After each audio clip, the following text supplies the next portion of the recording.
programang sumasalamin sa buhay ng isang karaniwang Pilipino. Ito ang Rated A.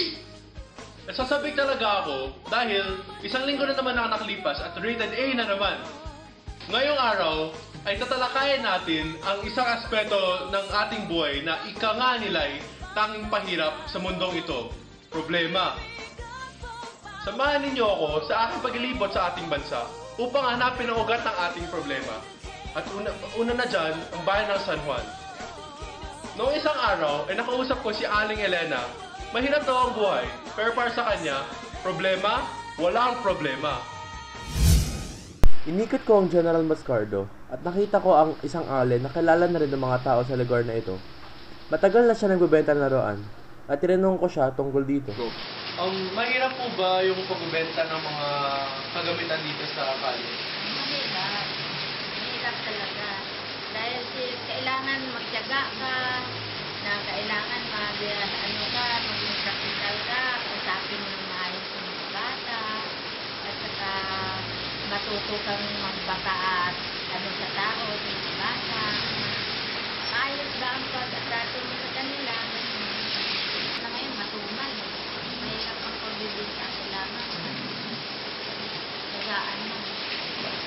Sa tingin niyo po, sapat po ba yung tulong ng gobyerno sa inyo?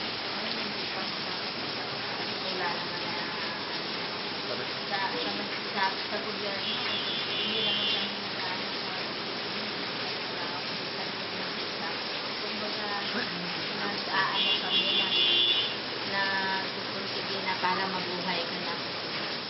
Kapag alam ko na walang permit na magbenta si Manang, kaya't minabuti kong kausapin ng local na otoridad ng Little Baguio. Papunta na tayo ngayon sa Barangay Hall kung saan i-interview natin ang Barangay Tanod. Good morning po! Ngayon, papasok na tayo sa Barangay Hall kung saan aakit na tayo at kakausapin na natin ang Barangay Tanod. Hindi kami pinalad na makapanayam ang barangay captain, kaya naman kinausap na lang namin ang kanyang secretary. Tinanong namin ang mga issue tungkol sa kahirapan sa Little Baguio. Mr. De La Cruz, ilan po ba yung population sa buong Little Baguio? According to 2007 National Statistics Coordination Board data, 6,400 plus.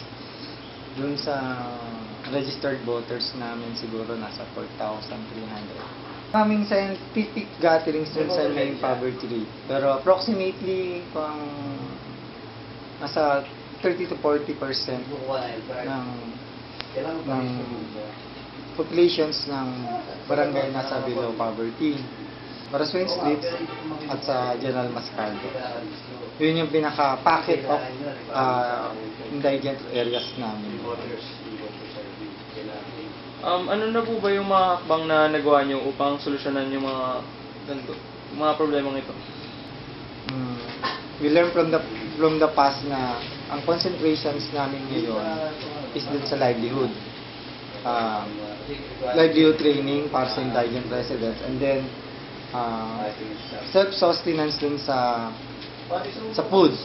Yung nagtitrain kami, nagtayo kami ng urban gardening in two areas, in vacant lot in Ibanez Street, and then an area in our daycare health center dun sa Albert Street. Ano po ba yung stand nyo sa mga illegal vendors sa barangay nyo? Illegal vendors, so far hindi kami nagbibigay ng permit sa kanila, sa mga vendors na nag-occupy ng sidewalk. Kung ano man yung meron diyan ngayon na nag-occupy, that was established before pa noong tenure ni Consial Allen noong 2007. Kumbaga, as is where is kami. Dahil economic siya ng isang families, mahirap naman na kunin mo sa kanya yung konting pagkukunan niya. So, kung walang magrereklamo sa amin regarding dun sa may, kung nakaka-block dito, nakaka-storbo sila sa area, we do not take any action so far. Pero kung nakikita rin namin na nagdudulot na sila ng problem sa areas katulad ng security, health hazard, yon, with coordination with the city government, yun, nagsasagawa ng operations minsan para maayos yung areas na yon. Sa hinaharap, ano yung mga gusto nyong magampanan o magawa bago siguro nyo matapos yung mga gusto nyong goal? Siguro ang target namin ngayon, magkaroon kami ng isang established na connection sa mga businesses na makakapag-provide ng trabaho. Halimbawa, yung mga let-in restaurateurs. Majority of their employees ngayon dyan is galing sa areas namin. Majority dyan. At least a percentage ng mga establishment merong i-accommodate yung mga unemployed residents ng Little Baguio. Yun siguro yung pinaka-target namin. Kasi dito, kung nagiging highly urbanized kami, highly commercial yung area, why not na mag-gain yung barangay doon, yung mga residente niya. Dito na magtatrabaho. Kasi we're having a call center na within the area. So, yun ang dapat namin magkaroon na. Tunghayan niyo na naman ang isang oras nating pagkakwentuhan. Ngunit, higit sa mga kwento, naway inyong isabuhay ang mga leksyong natutunan. Pagsisikap, pagmamalasakit sa kapwa at responsibilidad sa lipunan. Samahan ninyo ako muli sa susunod na linggo. Bagong kwento, kapupulutan ng aral, dito lamang sa programang sumasalamin sa buhay ng isang karaniwang Pilipino. Ito ang Rated A.